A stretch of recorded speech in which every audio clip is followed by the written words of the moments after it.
I'm descendant of Henry Ness. He was my grandfather. He was murdered on that day.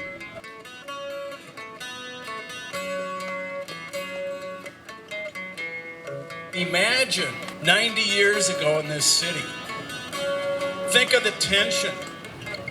Think of the sacrifice. Well, this summer's been a hard one out walking on the line, and the kitchen and infirmary have also stood the time. 4 months now we've been striking, Teamsters and the rest. 4 months now we've been striking, but they haven't beat us yet. 1934 was a big year for strikes in the United States. There were strikes in Minneapolis for people who died, struggled, lived. There were strikes in Toledo. There was also a strike in San Francisco. We'll see the times get better when we hold that picket line. The red ribbon means I'm a descendant, and I'm named after my grandfather Reuben, who was with the dry cleaners and garment workers, and as business agent they were AFL. He co-coordinated food distribution during those months of the strike. I'm a descendant of Francis Hanson Sr., who was involved in the strike. He told stories about being part of the flying pickets. They would hang out at the strike headquarters, and if they got a call, he said they would all pile into Pete Jodine's big black Buick and race out to stop the trucks from moving. It was a really difficult strike that not only changed the landscape, but it was a difficult strike that we won. Rank and file workers were fighting against an incredibly progressive government, had to fight against conservative union leadership, against some incredibly powerful bosses that all went together, and they were able to navigate all these problems. These are problems that we're facing today, and they used a lot of very creative and interesting tactics. They were so militant. They were chasing down the trucks using their flying pickets, and if they couldn't convince the truck to stop, they would just jump in the cab and just dump out their coal right into the street.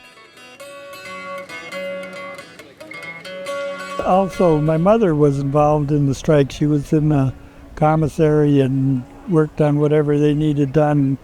First aid, serving sandwiches, putting together the newspaper. That was a real turning point, and I've learned a lot about the history by coming to this, because just a few stories I got from growing up didn't tell me a lot about it. It was the sound of silence. You didn't talk about things that were important to us, particularly if you were somebody who got involved in strikes. Some neighbors wouldn't appreciate it. My father worked for Leslie Paper at the time, and they gave him $5 and a club and says go down and go there for anti-union. My dad says okay. So he took his $5 and the club and hopped on the streetcar and went home. He was actually trying to start a union at Leslie Paper. He wasn't going to go beat up people that were for what he thought was right. All the citizens alliance boys, goddamn them all to hell. Likewise to Olson's guardsmen and the city cops as well, who shot down Ness and Baylor out on the market. I was younger, and they had something in the newspaper, and I saw the name, Henry Ness. So I went up to my dad and I said, hey, are we related to him? And he just looked at it and goes, oh yeah, that was my dad. Very casual, so I started asking questions. He didn't really talk about it too much. It was a very difficult time for them. They were constantly being harassed by the police because they were Henry's kids. I think it's a lot like men not talking about what they did in the war. It was just, we did that, we were there, we did it, and now we're doing this. And that's just, my father was very stoic, and that's just the way it was. You didn't brag about things, you just did your job, and you went home and took care of your family. And that's what his father did. The reason he was there was to take care of his family, and then he didn't come home. It was just like that. All the citizens alliance boys, goddamn them all to hell. Likewise to Olson's guardsmen and the city cops as well, who shot down Ness and Baylor out on the market way. I wish I had a rifle, I would give them all the same. To rise up for the union. When I saw the pictures of the funeral and all the people, it was amazing. That's support right there. That's the kind of support that when I talk about back then to now, Back then, everyone came together. They might not know him, they might not, but they knew the fight and they knew what he paid for the fight. And everyone came together. It was amazing. Anymore.